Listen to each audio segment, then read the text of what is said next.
De volta com o programa Tribuna Livre para o segundo bloco, entrevistando o prefeito Marcos Alexandre, e agora com a palavra Osmi Lima. Não, prefeito, é o seguinte, eu estou vendo aqui no seu plano de governo que há uma política para a juventude. E nós sabemos que hoje os presídios acreanos estão cheios de jovens na faixa de 18 a 29 anos, mais ou menos, aí a grande quantidade, notadamente envolvido em tráfico de drogas, a grande maioria. E o senhor está dizendo aqui no seu programa que vai continuar uma política para a população mais vulnerável, quer dizer, os mais pobres, visando a redução da criminalidade. Qual é a política que o senhor pretende continuar ou implantar para os jovens? Osmi, essa é uma pergunta interessante, porque eu tenho um carinho enorme pelos jovens da nossa cidade. Abraçaram a nossa campanha em 2012 e eu tenho trabalhado muito para poder que os jovens se sintam protagonistas da nossa gestão. Desde a escolha de secretários, que a maioria são jovens, até a implantação da Secretaria Municipal de Juventude, que Mas nós nenhuma criamos. Discriminação aqui comigo não nasceu. Não, nenhuma, não. pelo contrário. A sabedoria... Tem política também, nós temos. terceira idade, né? Com ele, não comigo. Nós temos praticamente a mesma idade. Até porque a juventude está no coração, né? A minha avó tem 82 anos e depois que ela descobriu o Facebook, ela voltou a ter 15, 16, então jovem que ela está. Mas olha, então a gente criou a Secretaria Municipal de Juventude, nós implantamos o programa Bolsa Estágio no município para 200 jovens, das mais diversas áreas, as faculdades, através do IEL e do CIE, que fazem a seleção. Nós implantamos um programa Juventude Ativa, que a juventude participa de ações do município. Lá na Cidade Nova, nós tínhamos a rodoviária, que o prefeito Angelim levou para um local melhor, com um anel viário. Nós construímos a Praça da Juventude, lá tem um centro de inclusão digital, lá tem uma videoteca, nós temos lá o CRAS, nós temos quadra poliesportiva, nós temos os espaços do skate, né? Reformamos diversas praças, de acordo com a demanda também da juventude, e uma outra ação importante que eu considero, Osmi, que é a ação do esporte. Nós criamos a Secretaria de Esporte, o calendário esportivo, que eu vejo o candidato aí propondo isso, nós já implantamos desde 2013, são 27, o calendário tem 27 ações, de mais de 15 modalidades, que vai dos esportes de quadra, futsal, vôlei, basquete, handebol, campo, como o Copão, que terminou recentemente com 164 times, ao atletismo. Copão os bairros jogando. O Interbairros, né? Que é Prefeitura, Assis, o Marne. Foi o campeão aí, é isso? Esse ano foi o Adalberto Aragão. Adalberto Aragão. Ele disputou a final com o Calafate? Com o Novo Calafate. Com o Novo Calafate. 2 times, mas todo mundo que chegou ali nas finais... Quantas equipes ali? 164. Nesse caso, muitos jovens assim participam. Muitos jovens. Então, assim, a política de juventude, eu acho que envolve um conjunto de medidas que vai na área social, ao esporte, ao lazer, né, oportunidades como os estágios. Eu vejo que o conjunto é que faz com que a gente ofereça... Prefeito, condições. Eu queria me fazer entender numa pergunta que eu vou lhe dirigir. No programa passado, quase que havia um desentendimento quando eu quis comparar o regime presidencialista com o regime parlamentarista. Você sabe que no regime presidencialista, que é o nosso, domingo que outro, o prefeito será eleito por um prazo de 4 anos. O eleito terá um mandato de 4 anos. Seja ele competente ou incompetente. Tenha ele mentido ou não tenha mentido. Já o regime parlamentarista, o elemento é ungido ao poder sem prazo determinado. Ele pode chegar ao poder num dia e sair no outro. Então, quando você se propõe a ser governo no regime presidencialista, você não se baseia a sua campanha em promessas, na capacidade de realização. Já o regime presidencialista, e aí foi esse final dessa minha pergunta que causou uma espécie de entendimento. O regime presidencialista, ele incentiva o candidato a mentir. O regime incentiva o candidato a mentir. Porque aquele que melhor souber mentir é aquele que mais tira vantagem. A minha pergunta é, o senhor seria capaz de mentir para aumentar o seu lastro eleitoral? Olha, Narciso, essa é uma pergunta muito interessante, porque quando me veio o convite em 2012 para ser candidato, primeiro a gente sempre reúne a família. Minha mãe disse assim, olha, eu só vou te fazer um pedido, que a política não mude a criança que eu criei. Criei uma criança que é humilde, trabalhadora, dedicada, só fala a verdade, é honrada. Às vezes a política muda as pessoas e não muda para melhor. Ela vai moldando a pessoa ao ambiente político. Então, o que eu te peço é isso. Eu tenho trabalhado a minha vida toda para honrar meu pai e minha mãe, para dar um bom exemplo para os filhos. Como é a saúde do seu pai? Ele está sofrendo, viu, Narciso? Está sofrendo aí com câncer.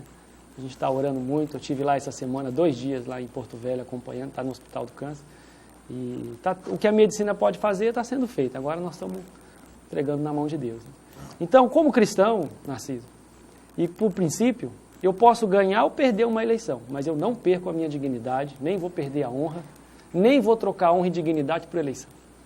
O que eu tenho pedido para as pessoas, para a nossa equipe, Osmir, é que a gente sempre diga a verdade, porque quem caminha com a verdade não precisa ter medo. Mesmo que ela seja uma palavra dura, porque às vezes você vai num local e diz, ó, isso eu não posso fazer, mas ainda assim é melhor a verdade do que enganar alguém.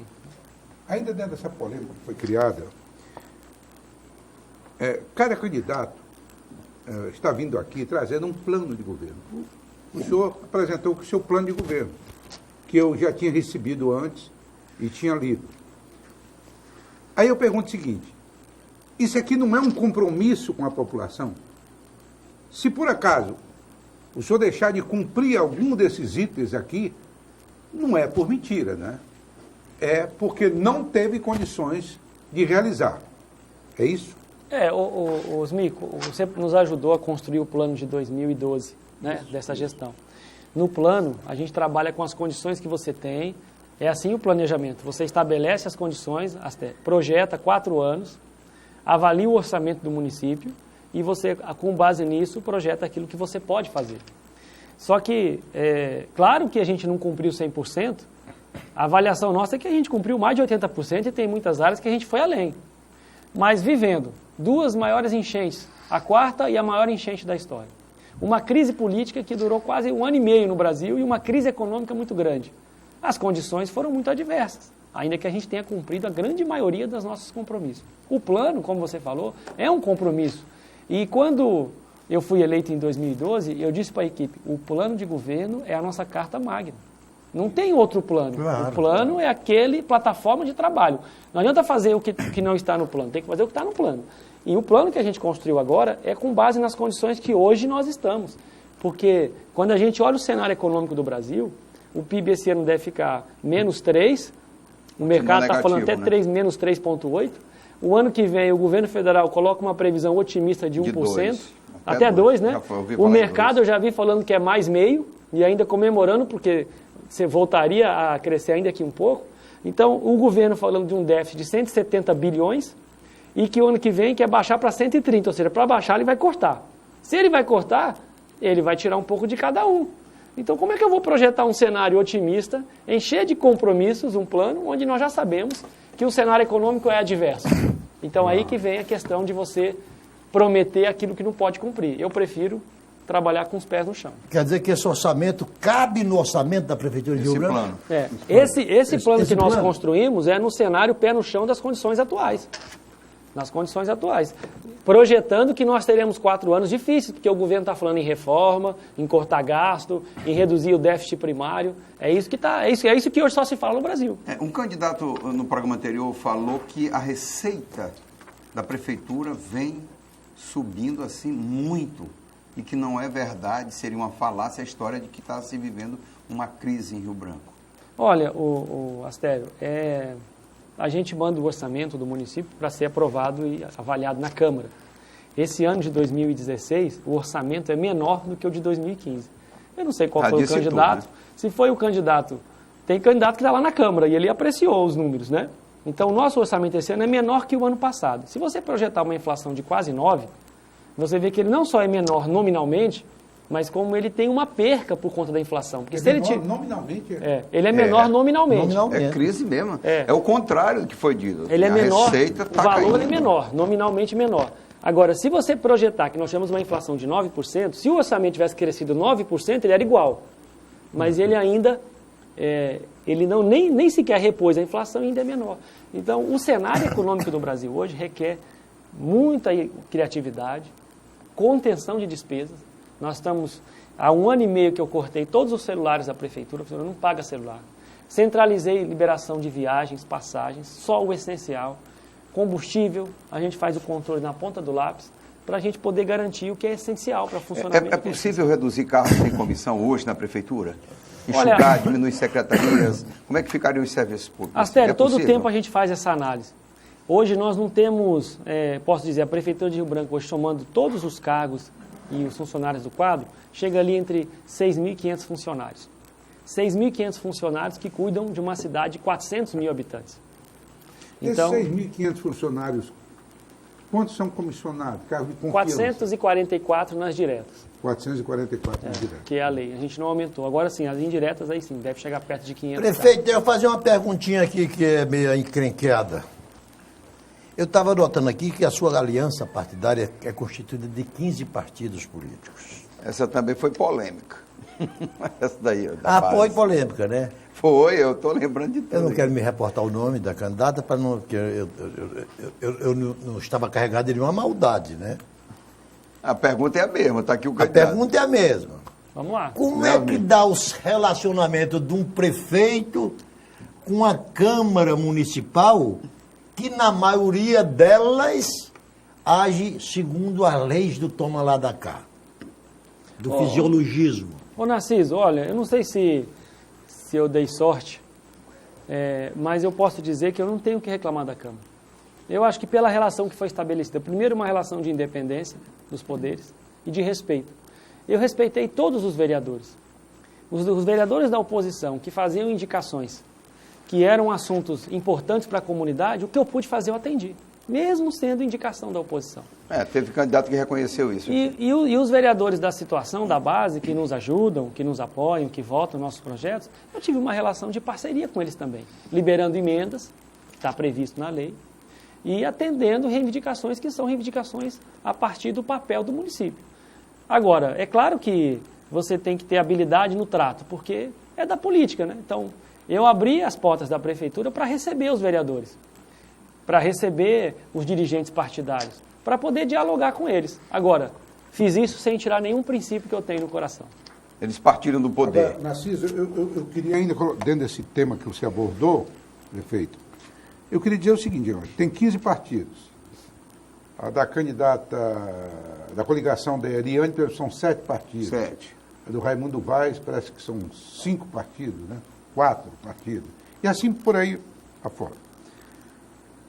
Infelizmente, eu e o Narciso somos contra essa variedade, dificulta muito o trabalho, quer do prefeito, quer do governador, quer do presidente da República. Não era assim no passado, com essa quantidade enorme. Mas, ao mesmo tempo, eu defendo também que, se esses partidos participam da campanha eleitoral, eles têm direito de participar do governo. Não é isso, presidente? Osmi, tu lembra como foi, porque você participou? Nós ganhamos aquela eleição de 2012 com 10 partidos e com 10 a gente iniciou o governo. Isso. Porque eu não acho correto você ganha com 13, 14, 15 partidos e governa com 8, com 7. Ou com 1. Não acho correto isso. Todos foram chamados para discutir as equipes. O Osmi estava na reunião, só que eu disse uma coisa, Narciso. Digo, olha, eu chamei os dirigentes partidários. Quem quiser ter final de semana, uma vida tranquila, quem quiser ter outros compromissos, estudar à noite, não indiquem para trabalhar comigo. Verdade. Porque não vai dar certo. Nós vencemos uma eleição para trabalhar. Então, as indicações de cargo em comissão é para trabalhar, e muito. O cargo em comissão tem que trabalhar muito. E eu tenho muita alegria, porque as indicações, claro, um ou outro ajuste, mas todo mundo se dedicou muito. Então, todos os partidos, se nós vencermos, serão chamados a gente fazer a composição dentro daquilo que é o critério de formação da pessoa, né? Aonde ela pode colaborar mais, sabendo que vai vir para trabalhar, né? Porque é assim, porque se a prefeitura não tiver resultado, a política também não tem resultado. Como é que você tem um ganho político se a prefeitura não traz resultados? E a nossa responsabilidade é com a cidade, é com as pessoas, é com o trabalho que a gente faz nos bairros, nas ruas. E disso eu não abro mão. Prefeito, Você queria falar sobre saúde, você falou... eu gostaria de fazer a seguinte pergunta. Como o senhor já é prefeito e é candidato, quais são os argumentos que o senhor tem, por exemplo, na área de saúde, para pedir o voto novamente? Astério, primeiro que a gente tem sempre que reconhecer que saúde é desafio todo dia. Por quê? Qualquer pesquisa que a gente faz, e eu trabalho com pesquisa, qualquer pesquisa que faz na CISO, a população sempre coloca a saúde como uma prioridade. Saúde e segurança sempre é a prioridade da população. Então, é ter em mente de que isso você sempre será cobrado. O que fizemos? Nós demos sequência ao trabalho do prefeito Angelim. Nós tínhamos muita unidade de saúde funcionando em casas alugadas. Dificuldade de acesso, condição de trabalho. Fomos buscar no governo federal, que foi um grande parceiro, e conseguimos construir 23 novas unidades de saúde nesses 3 anos e 8 meses. Nenhuma no centro da cidade. Mas ali no 2º distrito, por exemplo, na Comara, no Canaã, no Bom Jesus, no Santo Afonso, na Cidade do Povo, no Belo Jardim 1, 2, no Taquari. Nós fizemos ali no Jequitibá, no Calafate, no Lélio Alcântara, no Tancredo Neves, no Altamira. Na Baixada, nós fizemos ali no loteamento Santo Afonso, na Estrada da Sobral. Reformamos e ampliamos o Hidalgo de Lima. Então, construímos 23 novas unidades de saúde. Demos posse a mais de 300 servidores na saúde. Contratamos, porque não é só construir e não ter funcionário para completar as equipes. São 300 novos servidores por concurso. Implantamos um sistema informatizado de controle do medicamento. Então, não falta medicação. Quando falta é porque tem problema na entrega do fornecedor, mas a prefeitura mantém em dia os pagamentos. Agora, uma ou outra dificuldade existe, eu reconheço.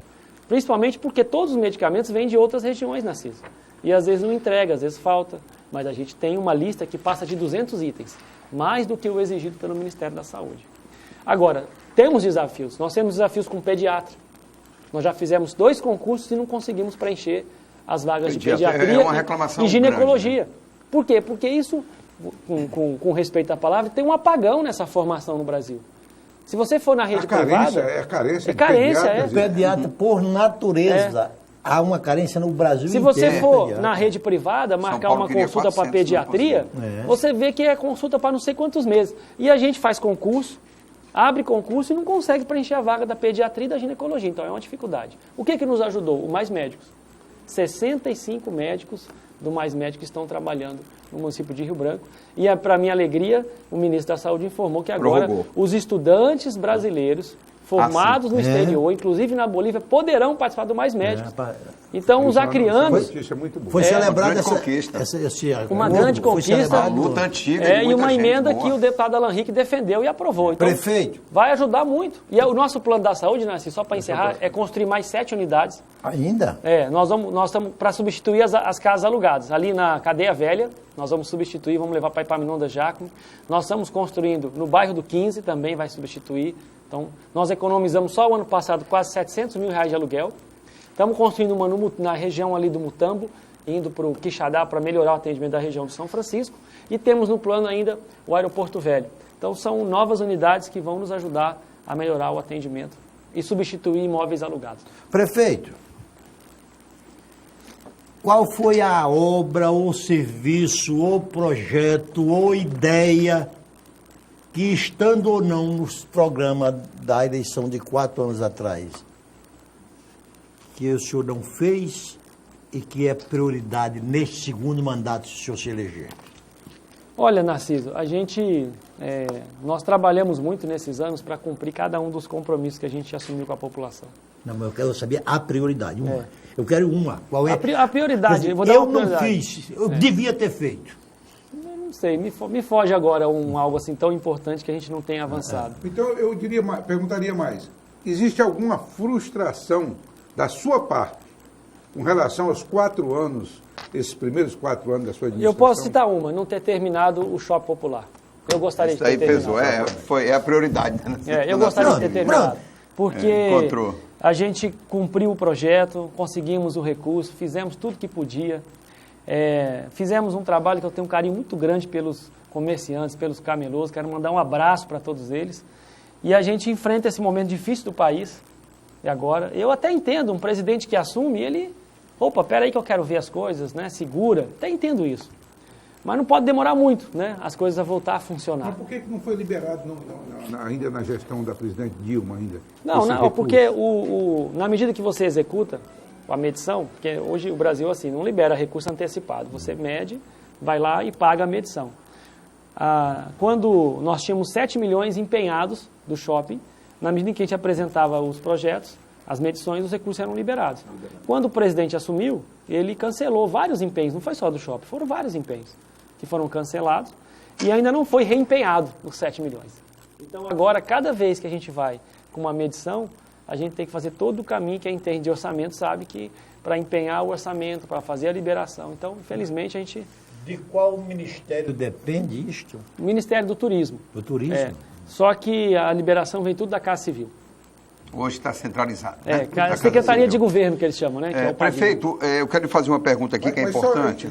Mas olha, se a gente continuando na prefeitura, a decisão o povo vai tomar, eu vou trabalhar muito para concluir o shopping, porque é um sonho que eu tenho e compartilho lá. Inclusive, nesse particular, rápido, Astério, nesse particular, pediria, inclusive, apoio dos deputados e senadores da oposição, não? Claro, interessa a eles também. O prejudicado não é o prefeito, o prejudicado são os camelôs que estão esperando há tantos anos. Eu acho que essa questão de falar que se um prefeito se elege, o presidente é de outro partido e não vai ter apoio, eu acho que isso, a um governo federal mirar uma prefeitura dessa, não vou ajudar, ele está prejudicando a população, né?